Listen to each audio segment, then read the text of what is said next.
Men, are you living in the rat race, trying to find financial freedom, but you're stuck in the daily grind of life, going to work day after day and watching your money slip through your fingers days after you get your paycheck, never seeming to see the light at the end of the tunnel? Join us today as we discuss a new way of investing your hard-earned money and helping you find financial freedom. Hey guys, and thank you for making this Spotify's #1 podcast for Christian men. Hey, I want to introduce a friend of mine today, Ryan Arzner. He's been married to his beautiful wife, Julie, of 23 years. They live in my hometown of McMinnville, Oregon. Ryan has helped thousands of people achieve their dream of home ownership, including yours truly. He has an extensive and diversified investment portfolio with multiple revenue streams. Though he left his high school teaching position over 20 years ago, he still enjoys teaching people about financial freedom and helping them understand how money works, and he's been doing that with me. I call him my financial sensei behind his back. But I want to welcome today my good friend Ryan Arzner. Ryan, welcome to the show, man. Hey, Jim. How you doing? Hey, I'm doing good, man. This is different today. We're doing it live on the couch here.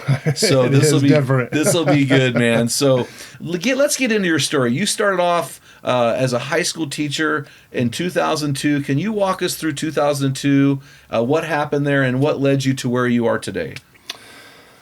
Yeah, and I got to preface everything, right? I'm not an attorney, not a financial advisor, not a CPA. I'm just a dad, a guy, in an office every day. So just kind of know that. Your job I can is share what I know and do, but you're a lender. What is your official title? I'm a mortgage advisor. Okay. Yep, and certainly, and I'm an investor. I love investing. So just a big game of Monopoly. I love it, but.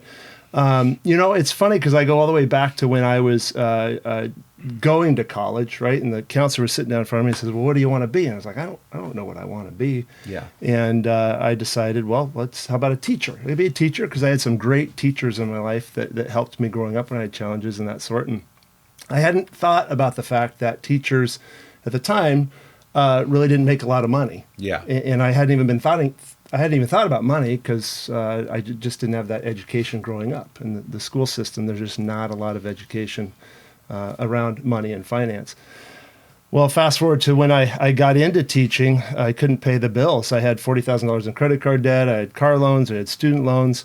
I was married. We had a young baby. My wife wasn't working because we just had the baby. And I remember my credit card debt was $1,000 a month. But my paycheck was $1,600 after taxes.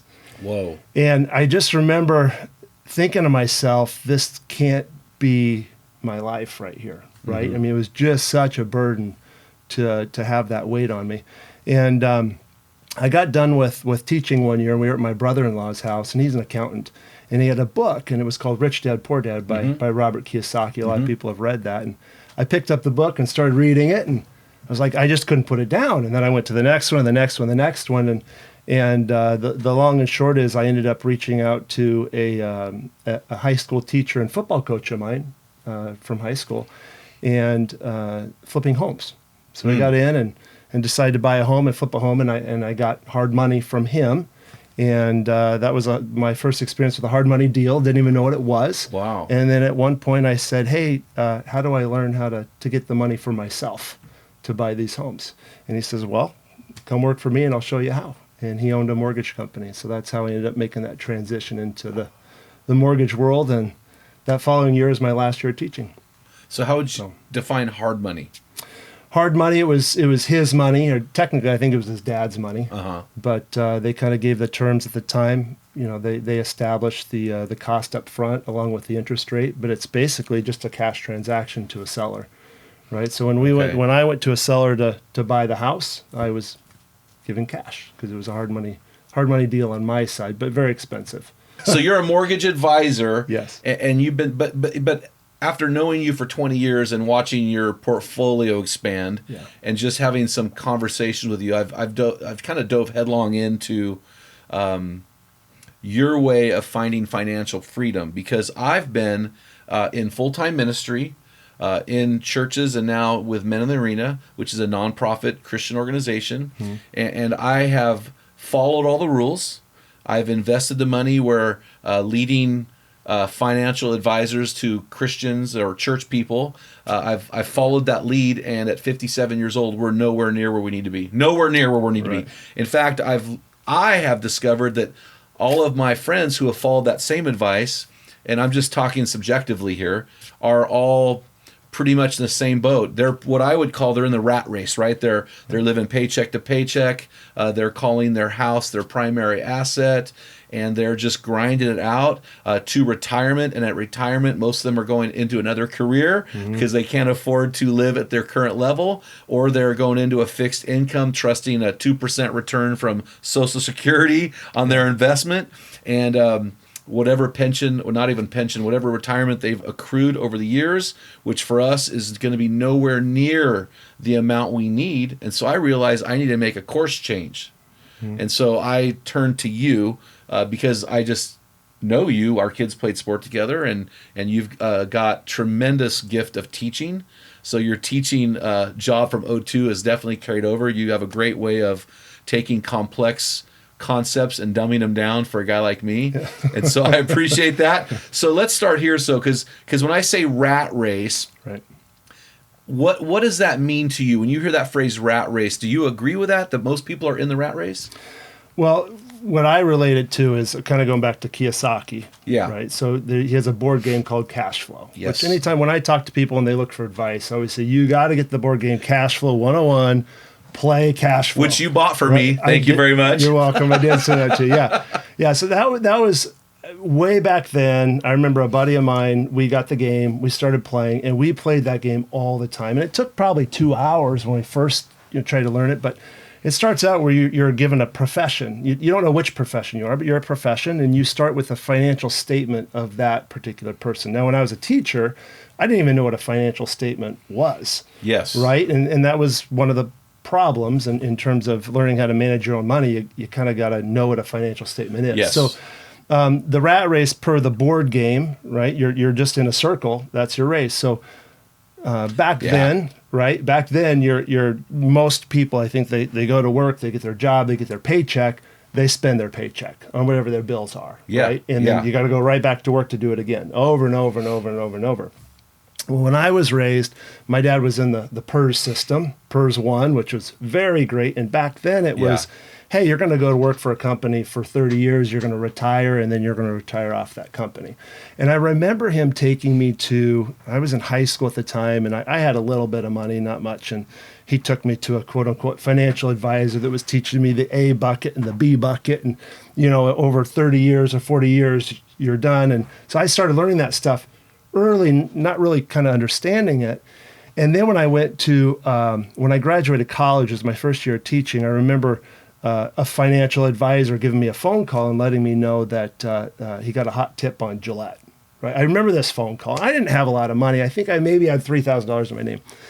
And he says, hey, Gillette's got a third blade coming out. This is going to be big. Gillette's got a third blade. Yeah. So get your money. If you got money, get it in now. And I put it in. I think I put in everything I had, thinking, wow, we got a third blade. This guy says it's going to be amazing. My financial advisor, this is fantastic. Well, I never heard from him again. And Gillette plummeted at the time. And I called. And I was like, where's my money going, right? And the guy just disappeared. So that was a hard shot for me and a lesson at the time. And I've had multiple experiences where I've sat down with different people trying to get things figured out, fiduciaries and that sort.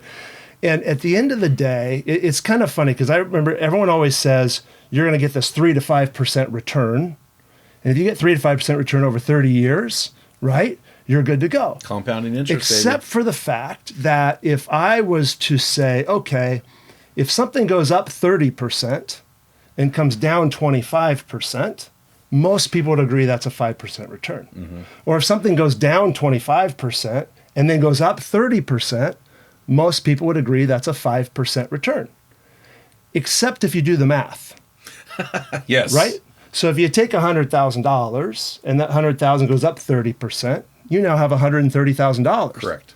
But if it goes down 25%, you now have $97,500.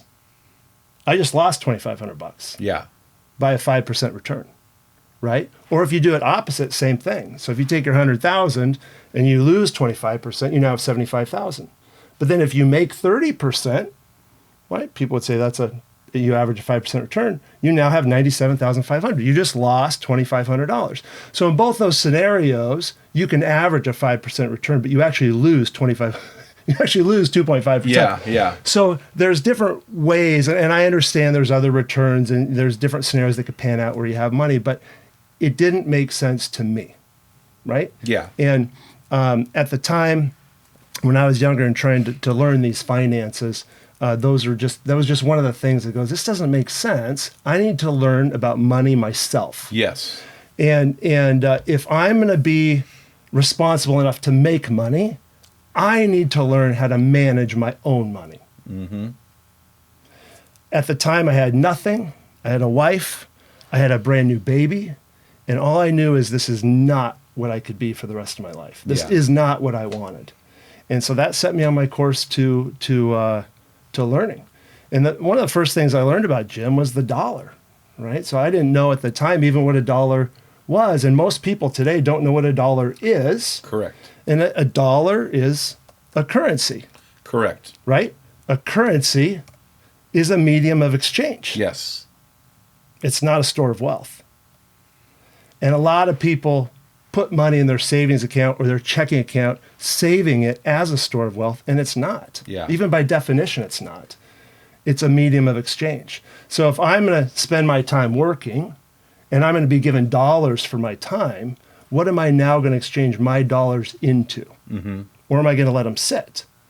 So as you kind of learn more about that, I can say, and statistics, don't quote me on any statistics anytime, right? Everyone could do their own research, of course. But I believe every currency in the history of the world has ended in zero. So that's something to research, right? And the dollar is a currency. And the dollar, you want to explain fiat money and how the dollar is a fiat?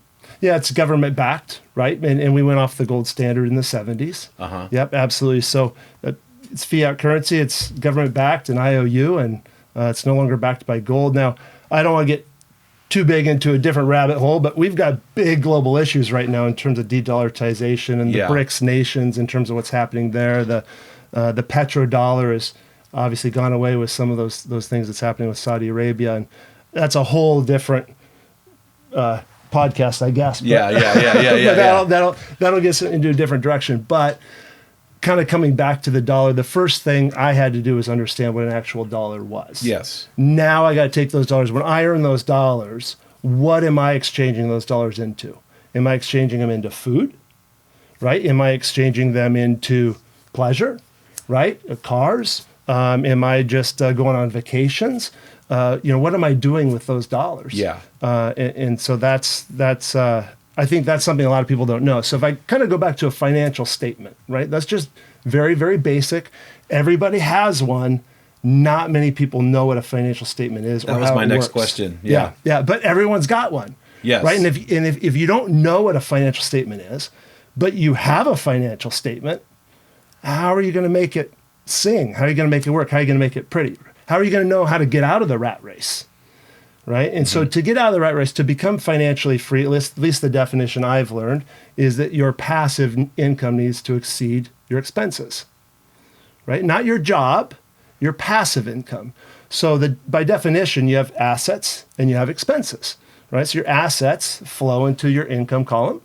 Your expenses flow into your liabilities, your debts flow into your expense column. Yes. Right? So by definition, if I take my dollars and exchange them into a liability or a debt, like let's say I go out and I buy a car, and that car now flows into my expense column, right? That is a liability. Correct. That's not how you become financially free or get out of the rat race, right? You have to build your assets.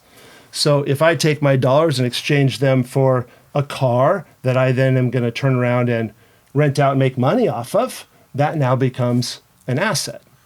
And when those assets from that passive income exceeds what my expenses are, right, now I've become financially free at that point. So how would you respond to the people that say, and I have heard this far and away as a majority view, my house is my only asset.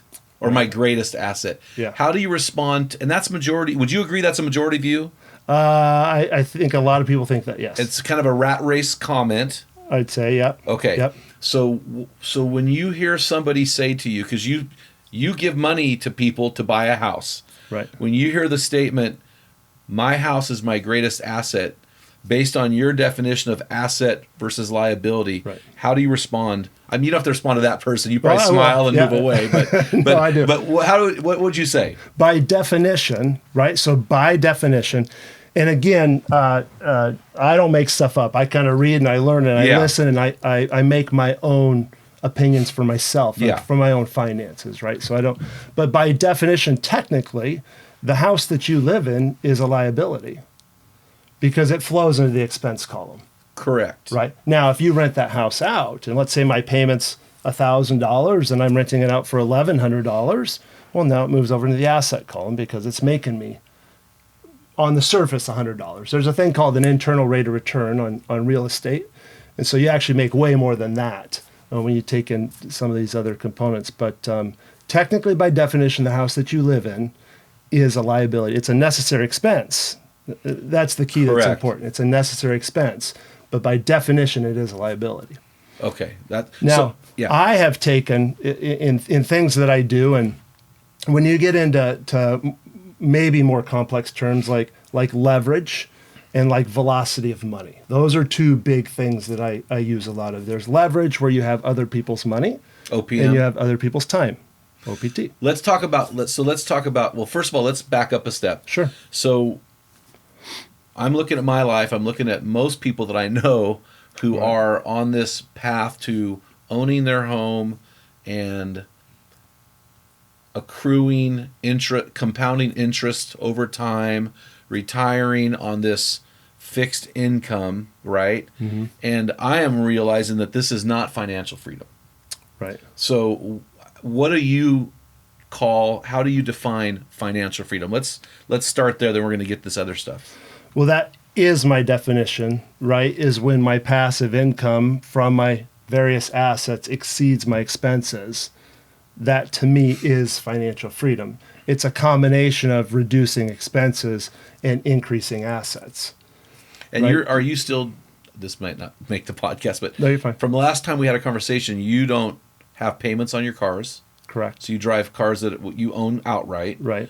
So they're not, what would you call it, a necessary expense? It's not even an expense, is it? Right. Yeah. I mean, I have insurance and gas. Yeah. But you own these cars. I don't have loans on my cars. So you're not paying. So yeah. So how would you define good versus bad debt? Because there are a lot of voices out there, very, very loud voices, powerful voices that say, especially in my circle with Christians, that will quote verses like Proverbs 27 or 22:7, the borrower is slave to the lender, Romans 13:8, owe no debt except for the debt of love. Right. So how would you define good debt versus bad debt? Mm-hmm. So, good debt's going to make me money. Bad debt is going to cost me money, right? Yeah, that's pretty basic, right? That's the basic right there, absolutely. But and you have to bring inflation into this picture too, because inflation's a really big deal, especially right now when we're not coming out of a high inflationary time because we're still in a very high inflationary time, but we're coming down. Yeah. So we're coming down, we're coming out of it. But so we got to circle back to inflation because that'll kind of come into everything. But your good debt and your bad debt, that's just that. So I'll give you an example where, I did a cash out refinance on one of my investment properties a couple of years ago, and I pulled $150,000 out. And what that actually did was that took my my cash flow dropped by $500 a month, meaning I was cash flow positive and I went cash flow negative by $500 a month on the surface. Again, you got this internal rate of return people aren't necessarily aware of, where you have your tax deductions and you have your principal pay down, right? Yeah. But in doing that, I took that $150,000 and I put it into a trucking business, right? And then that trucking business now has a return of 40% per year. Wow. Right? So I took something, right, and I leveraged that debt. I arbitraged it. Right? Arbitrage is a term I like to use where I'll borrow money at one rate and then I'll go use it to invest in something where I make a much higher rate. Yes. Right? Yeah. That's also leverage. That's also debt, but that's a good debt because that debt is making me money. That's an asset. Now, a bad debt would be over in the liability section, right? So if I was to go out and get a car loan, that's not a good debt. In my opinion, especially in a high inflationary time, the only debt a person should have is a mortgage. Yeah. Because a mortgage acts as an inflation hedge. So inflation is scary, and I don't think people have been so aware of inflation as they have been over the past year and a half. Yeah. And what a lot of people don't understand is the goal of the Federal Reserve. So the Federal Reserve is who controls the monetary policy of the United States, right? The goal of the Federal Reserve is to keep inflation around 2%. The goal is not 0% inflation. Yeah. And the goal is not for prices to come down. You have to have an expanding economy, right? So the goal is 2% inflation. Well, if you know, and I know, that we're going to lose 2% purchasing power per year. Best case. Best case, are you going to keep that $100,000 in your checking account knowing in 10 years it's going to buy you 20% less? You can't do that. You're losing. Yeah. You're an automatic loss right there. Yeah. And I don't want to say I'd be a loser if I did that, but I'd be losing. It's just an automatic loss. So we can't store money in dollars anymore. And if you jump into investments that are backed by dollars, you have to keep that in mind. Yeah. Right? Yeah. So especially in high inflationary times where we got up to, what did we get up to 8%? Yeah. And we've been coming down. We'll continue to come down, over the coming reports, but you have to beat inflation. So you're going to have taxation and you have inflation, which is another stealth tax. And you're not going to beat those two things by making 3 to 5% return on your dollar. It's not going to happen. So I'm going to read a quote from you and I'm going to let you respond to it. All right. Talking about taxation. We are all playing a game whether we like it or not. Yeah. If you choose not to play, you lose, which I would say has been my choice for 30 years. Right. It's important for me to lay it on the table so our listeners understand that we're all growing in certain areas. This is the area I'm growing in. My wife would say it's an answer to prayer. Right. My kids would say, you're the poor dad, but now you're becoming the rich dad. I'm trying, right? Right, yeah. So then you continue. You said, if you learn how to play the game, and this is a powerful statement, and this is what people don't realize. You said, and do what the government wants, you would, let me read that again. And do what the government wants you to do, you can win. You continue. The government uses tax incentives to get the private sector to do things they want so that they don't have to do them. Mm-hmm. This is what people don't realize. This is kind of the secret of the government, right? So can you walk us through that? Yeah, and it's my understanding. I don't want the government coming after me by any means. I've right? read this in numerous books, though, recently. Oh, yeah, absolutely. So, and again, I am not an expert of taxation. Right, just like I'm not an expert. You're just of law. My buddy on my podcast. Well, but here's the thing: I surround myself with those that are. Yes, that's the important thing. So it's so important when we get into these worlds, right? Yeah. That we surround ourselves with the experts.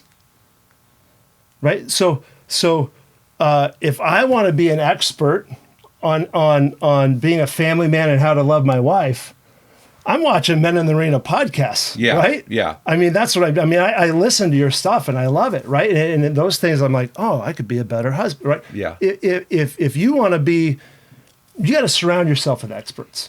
So a typical CPA, I learned this as well. A typical CPA reports what I give them. Bottom line, right? We give us what we give them every year, and they turn around and they report that information. That's what a CPA does. About 5 years ago, so there's a great book called Tax-Free Wealth by Tom Wheelwright. I own that book. I think you do. Yeah. Right. Fantastic book.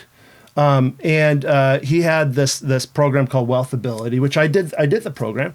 Very, very expensive, but it got me connected with a mentor that knows the tax code and knows what they're doing and could actually give me advice to where for 6 months, we broke down my finances, my financial statement, what I was doing, and then rebuilt it, right? And if you do things that the government wants, what does the government want? They want you to provide housing. They want you to provide jobs. They want you to invest in energy, right? There's all these different things they want, carbon capture, right? There's all these things the government wants you to do. It's way, way, way cheaper for the government to incentivize the private sector to get out and do things than it is for the government to create those things and spend the money themselves. I had no clue. And now someone on my team is an expert at tax code, which is constantly changing, by the way, right? Those tax codes are constantly changing. So I've got someone on my team that follows those tax codes and says, hey, Ryan, did you think about this? Did you think about that? No, I make the decisions. I invest in where I want, but I have the guidance of an expert in that field. Not a typical CPA, but I would call an advanced CPA that's at a higher level than I am, which that's an important thing too, right? I don't think a person should take advice from someone that they don't want to be or don't want to emulate or isn't in a better position than themselves. Correct. So I'm not going to take advice from somebody who I'm in a better position than. Does that kind of make sense? Which is kind of the rub, I think, with education. Is our educators are trained to teach us to become successful financially, yet they aren't, generally speaking, unless they're doing something beyond getting the paycheck and staying in the rat race. Yeah. So this is the hard part, right? I mean, it's tough. This is the rub, is like, where are we getting our knowledge? I've discovered I had to get it from the private sector, which is guys like, Rich Dad, Poor Dad, Wheelwright, and these guys, right?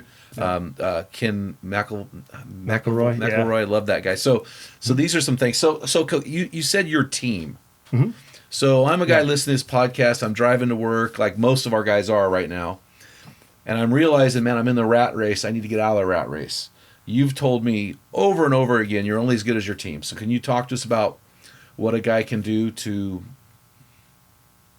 talk to us about some of your team members. Now, you've been doing this for 20 plus years now. Mm-hmm. You own multiple properties. You're in multiple fast track type of investments that we can get into later if we have time. But what is important? What are critical components of your team? Yeah, well, the first thing is I invest in people. That's really important. So there's so many wolves out there.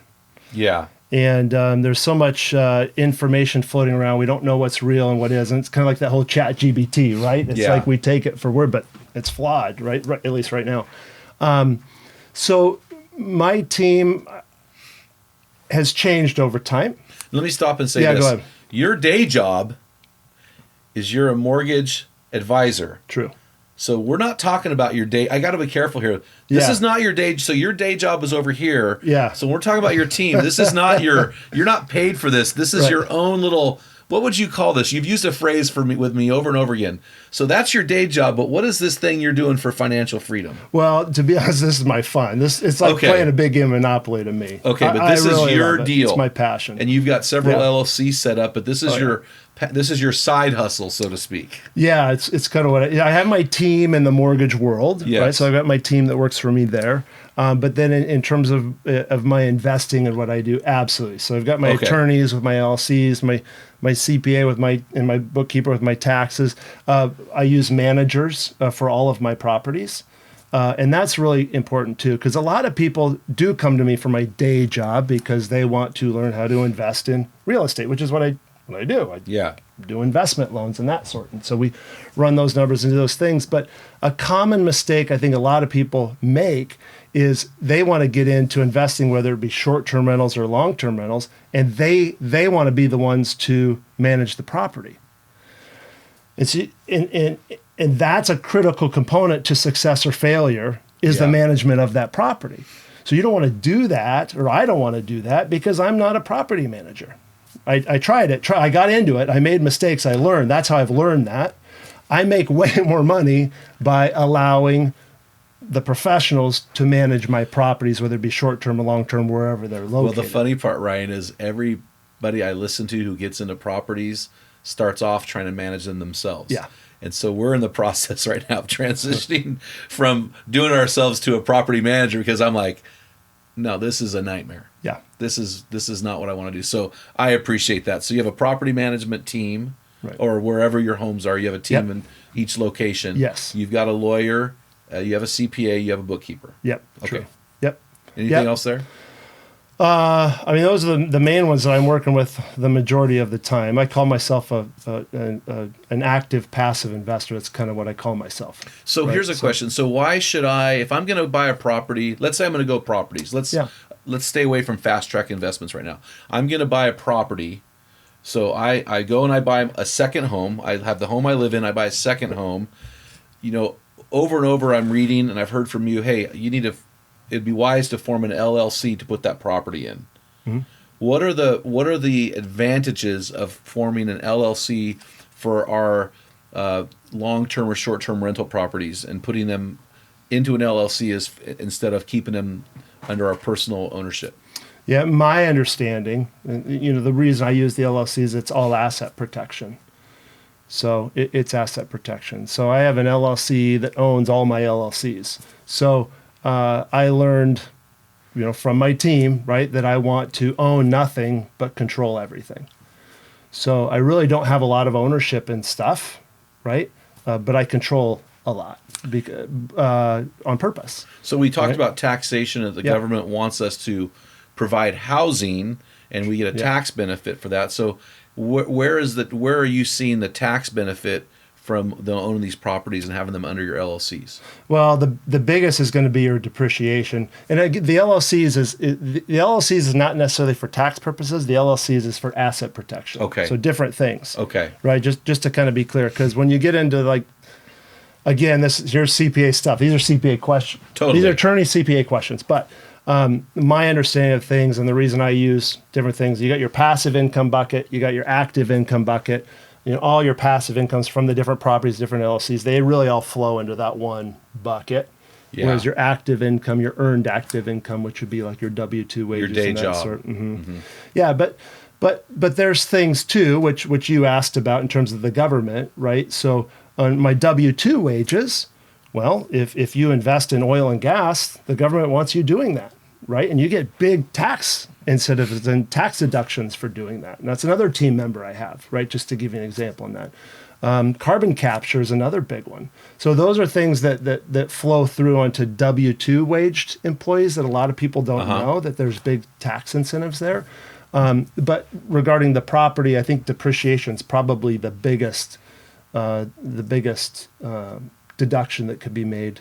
Depreciation of the physical building, depreciation of the appliances, correct? Well, that's CPA stuff, but you're getting into, there's different things for different types of properties, right? Okay.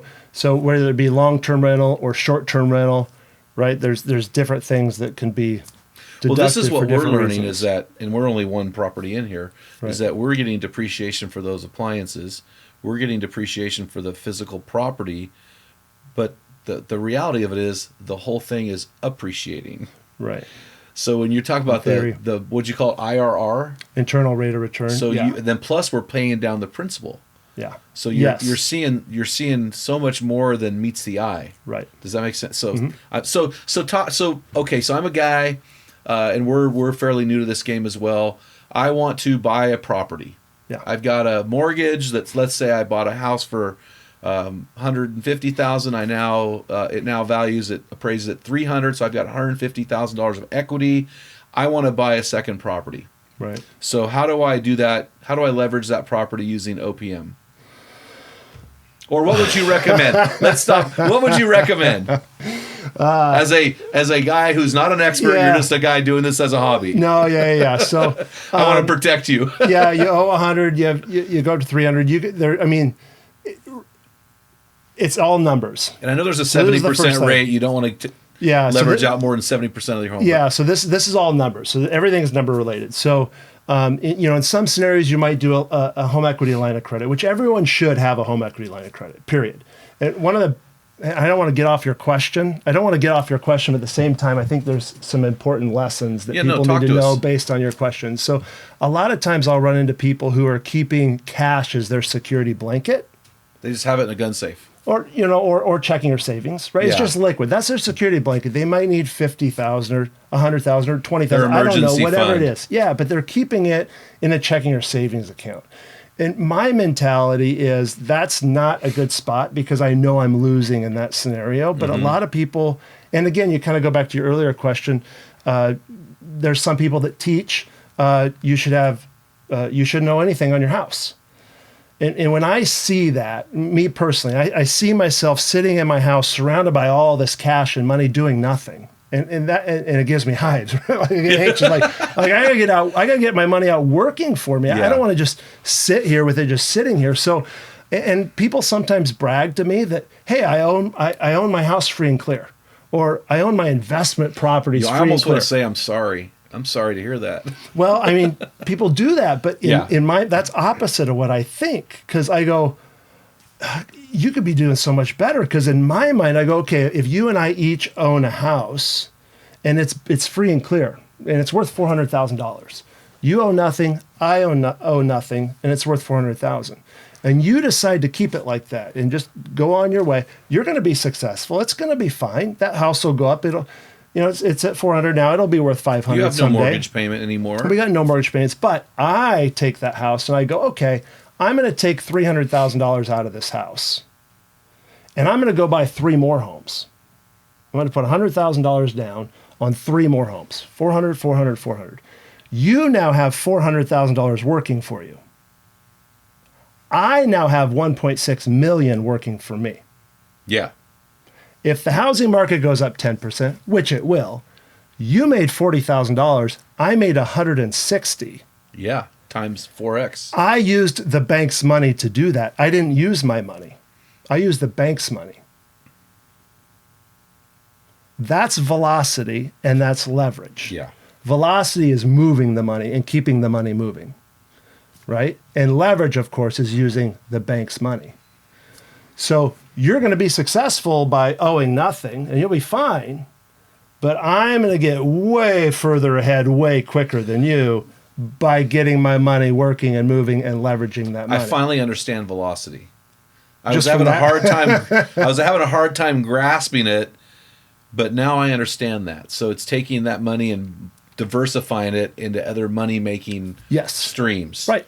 Just like I said, I pulled that money out of an investment property and went and put it in a trucking.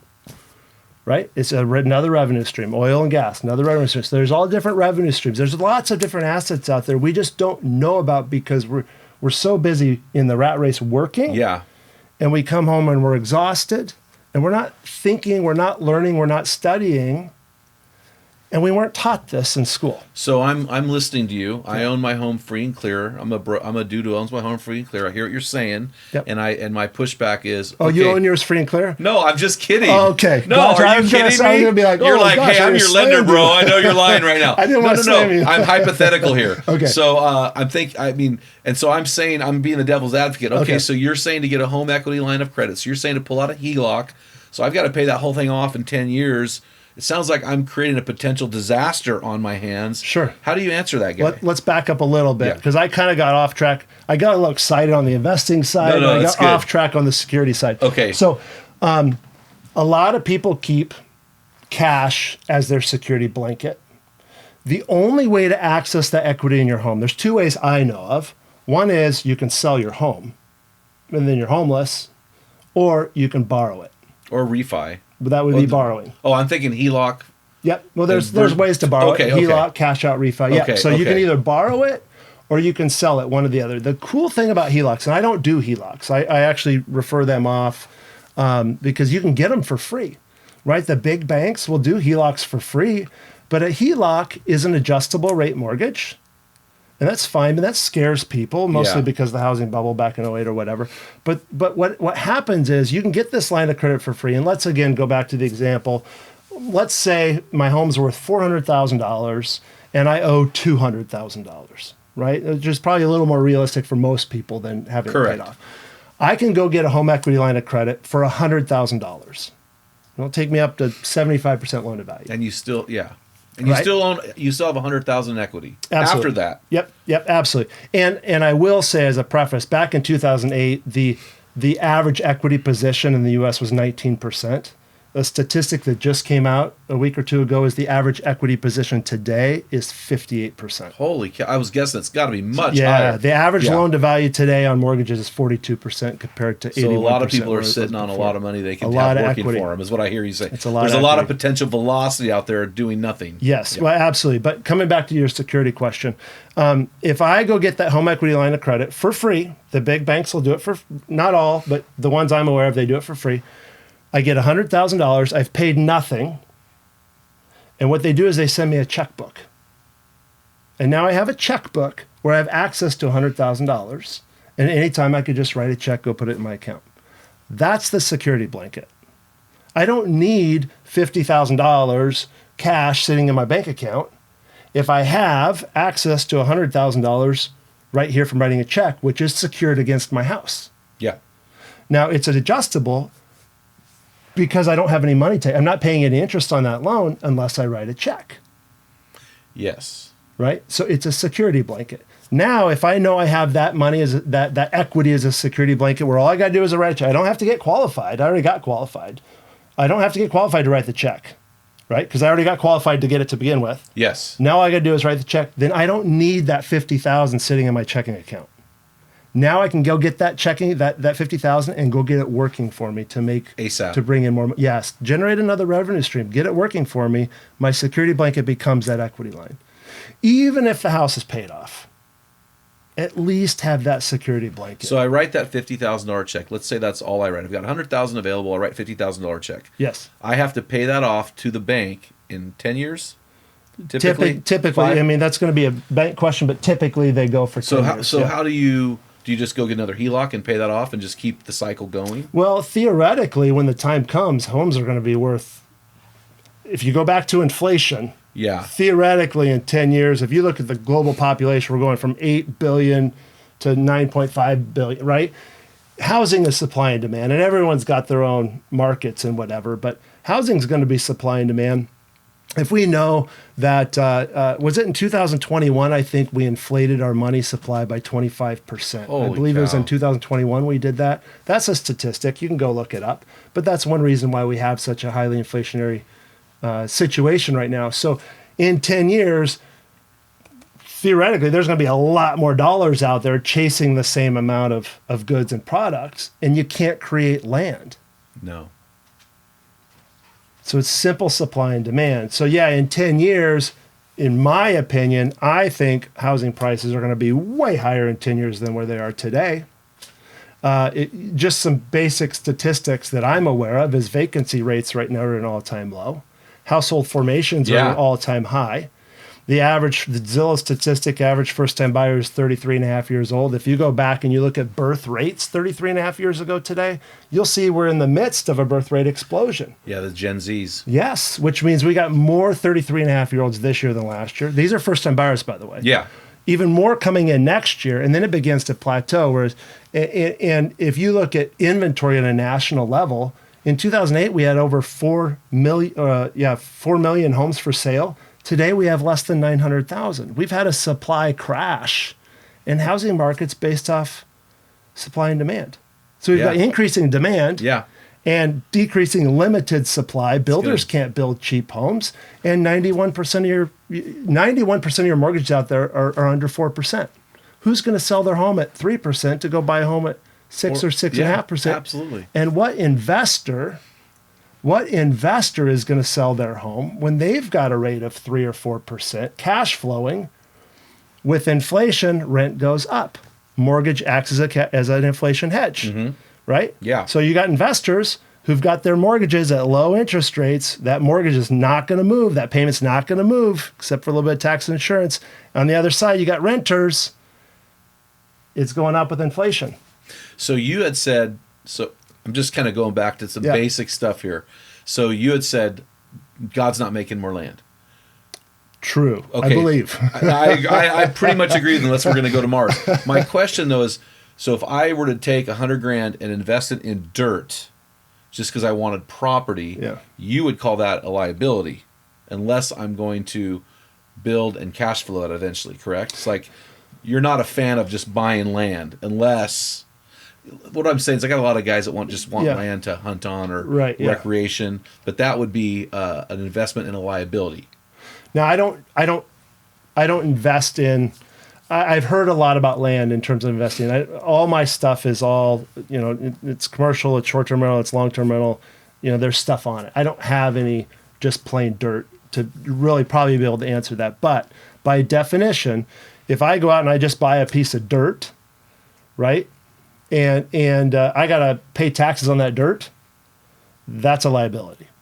Now, I can understand the hope for appreciation over time, but that's not a great investment strategy in my opinion. Agreed. Now, if I've got that dirt and I'm paying taxes on it or whatever, but I'm leasing it out for a farmer to farm it every year, and now, I'm paying X, but I'm getting all this money in from Y, or I'm doing a wedding venue or, whatever, and I'm making money off of that, now it becomes an asset. Okay. Because it's being paid for and it flows into my Yep. income column. Yep.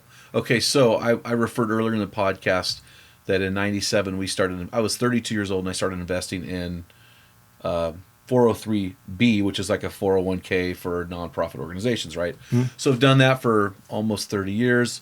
We're nowhere near where we need to be. To retire, we never will be there. We did that based on this compounding interest over time. So we have guys listening right now and they're doing that. They're Right. investing in a 401k, they're investing in a Roth IRA, they're investing in those things. So you've talked about inflation, but when I invest, from what you understand, I know that you're tied into some of this knowledge from the inside a little bit. What happens to that dollar when I invest in these companies, trusting in compounding interest over time? What is happening with every dollar I'm making? Like, why is that, in your opinion, not a great investment? Yeah, you're just talking about handing it to a Handing it to financial advisor. to a financial advisor who really hands it off to somebody else, right? I mean, what's going on with that money from what you understand? I know there's going to be some pushback. I know we got financial guys on here, but I'm trying to push back on this rat race mentality. Right. That's what I'm pushing back on. I want our listeners to at least consider another option besides own your home free and clear, live completely debt-free, credit card debt, every kind of debt. Don't use OPM. So what is really going on here that we aren't being told? Okay, so every person's situation is unique, right? So that's the first thing to understand. So every single person has to do their own due diligence, and they have to get their own education, and they've got to pick and choose who they're going to listen to and what they're going to listen to out of what those people are saying, right? So I'm happy to come on and talk to you today just to help people on their own journeys. Not as an expert, but as a guy on his journey. Yeah, I'm not sitting here trying to sell. I got nothing to sell, right? I'm just trying to help.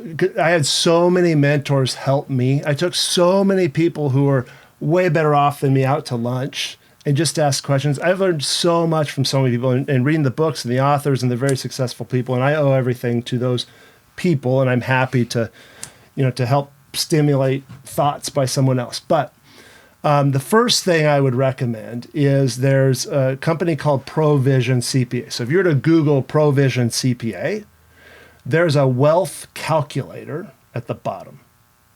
And so you kind of scroll down. I'm kind of doing this by memory, right? You can scroll down and you'll find this wealth calculator that Provision has. And there's 4 or 5 things you have to identify. And this is a thing I had done about 5-6 years ago when I kind of got on this, what I was doing plan-wise. But the first thing is you have to identify how much you're going to need to live to meet your expenses. Mm-hmm. So whatever that number is, it might be $50,000 a year, it might be $100,000 a year, it might be $200,000 or $300,000 a year. I can tell you that I adjusted my number, and I do this every year for myself. And every person really should do this, because this is how you have to identify. You're a hunter, right? Yeah. If you just throw out a bullet, you're not gonna. It's ready, aim, shoot. Fire, yeah. Right? It's not ready, shoot, aim. Right? So you have to find your target first. So that's what this whole thing is. So the first is I need to know how much money do I need passively per year to meet all my expenses and be happy and safe and that sort, right? That's the first thing. Well, then I got to take that amount and I'll multiply that. Let's say if it's $100,000 a year, then I multiply that by 20. Well, that's $2 million. Mm-hmm. So what I need is $2 million. To carry you through life. Exactly. So now if I have $2 million at a 5% return, that's going to give me my $100,000 a year. No one's saying you can't get a 5% return, but you already heard my my idea what a 5% return could be. Yeah. Right? That's where you got to be careful. So now I've identified that I need $2 million at a 5% return is going to give me that $100,000 a year. And I'm good. Now the question is, how do I get to that $2 million? Well, how much do I have? Right? So I have to identify what I have. Now, what percent return do I need over what period of time to get to that $2 million? So do I want to be financially free in 5 years or 10 years or 15 years or 20 years? What is it? But you have to identify that. You see what I mean? Mm-hmm. So if I identify that time frame, now I identify how much money I have, identify how much money I have, how much I need to get over what period of time. That's going to give me a rate of return. This wealth calculator will give you that information. Yeah. Right? That rate of return, anytime you ever make an investment, it has to be at that rate of return or better. When I first did this, my rate of return was 16.56%. And I was like, whoa, wait a minute here. What in the world can I do that's going to make me 16.56%? And mine is 19%, I think. So you did it. Or was it 29? Something with a 9. Okay. I think it's 19. Okay. Does that sound right for me? 19%. It's probably. Yeah. You're probably right. And which is killing me when I see 19%, and I know that on my Roth IRA, for example, was 5% last year. There you go. And that's not counting inflation. There's your answer. So 0%? There's your answer. So the first thing is you have to identify your target. Where do I need to be in what period of time? What do I have? Now, what return do I need to get there? In most situations, a 3 to 5% or 8% return isn't going to do it. And the reality needs to hit you now, right? You need to figure that out now. And then you're going to have to adjust your investment strategy.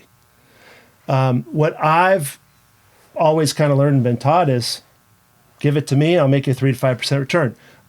Some of those that are close to me, my understanding is, these big, massive corporations and companies, they can take 60% of that return off the top. So every dollar, they're getting 60 cents from what we're potentially, yes. Yeah. And then the other 40% maybe gets split between the financial advisor and you. So theoretically, on a dollar I make, I'm taking home 20 cents. Well, that would be a 20% return. I'm taking for every dollar I make, I'm actually taking home 20 cents. Potentially. Yeah, I'm sure there's lots of different ones out there, and they have different cuts and fee structures and whatever, but all I know is typically what I've been told is a 3 to 5% return, and I needed a 16.56% return, which means traditional investments, which is that's what they are, weren't going to work for me. I needed alternative investments. And that's what I do is I invest alternatively, which real estate is one of those things. So we're really short on time here, but I'm just so intrigued. We can probably go for hours. So we've talked about real estate. We've talked about that. Let's talk about this thing over here, fast track. Mm-hmm. So what is a fast track investment? Oh, that's so cool. This seems to be something you love. I do. I just love the fast track stuff, and I'm learning it, right? So I'm not going to come across as an expert. And there's the people I listen to, the people I watch, the people I learn from. I mean, they're light years ahead of me. I mean, they've just got gazillions of knowledge and and whatever else. So I'm not going to pretend to be the expert there at all. But the fast track stuff is so cool. So do you know what an accredited investor is?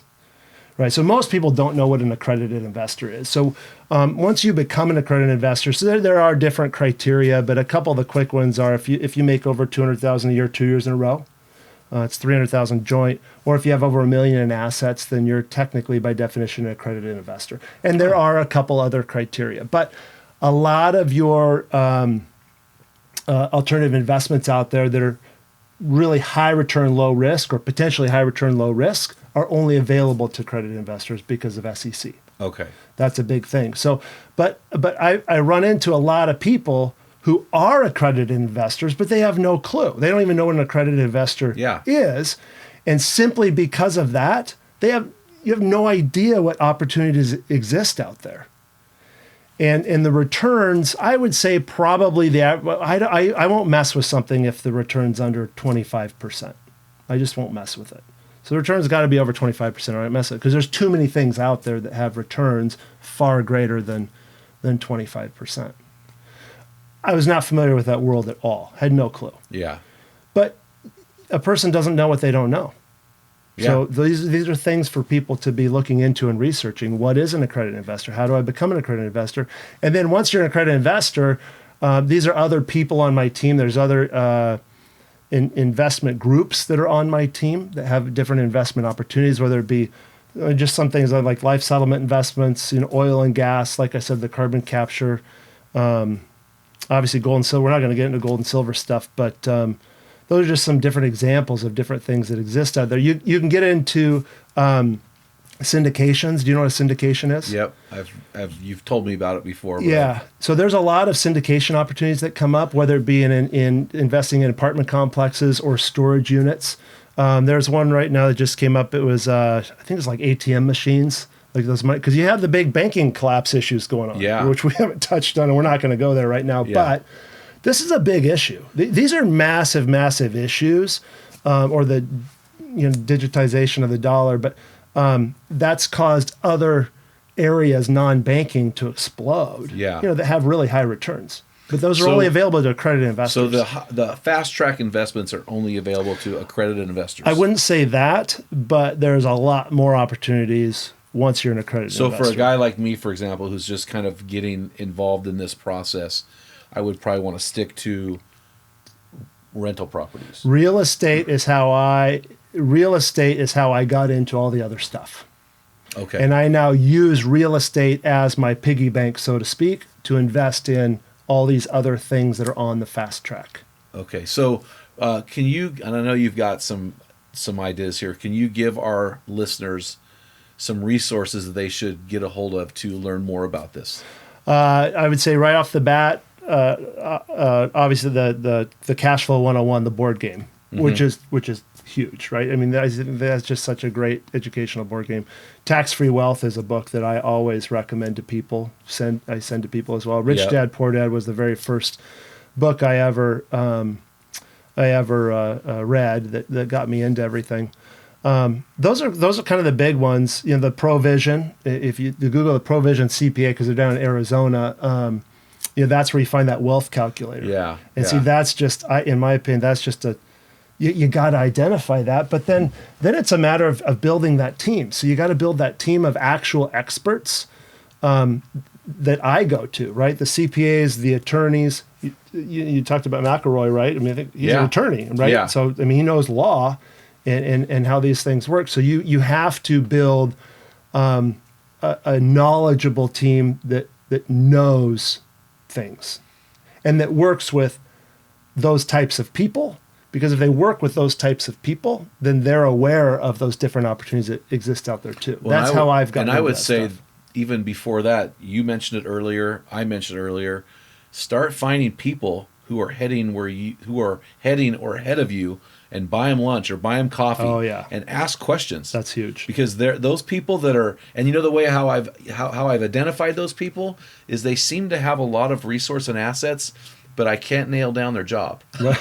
They really won't talk about it. Right. And their kids go, they're an entrepreneur, but their kids can't. I'm like, okay, that's probably a guy I want to sit down and talk to, because there are these mysterious guys out there. So I think that's the first thing is to find, the first thing is decide, I want to move beyond this rat race thing.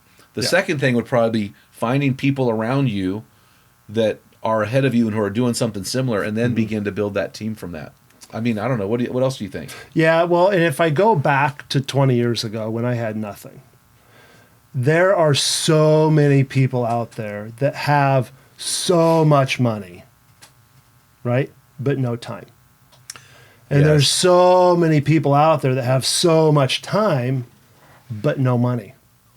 Right. And those are just great. Those can just be great partnerships out there. And I think when I first got into real estate investing to begin with, I had absolutely nothing. My brother-in-law, like I said, he was an accountant. So he had a good, solid, high-paying job, no time. I had all this time and desire and whatever, but I didn't have the finances. And so, we own homes together today.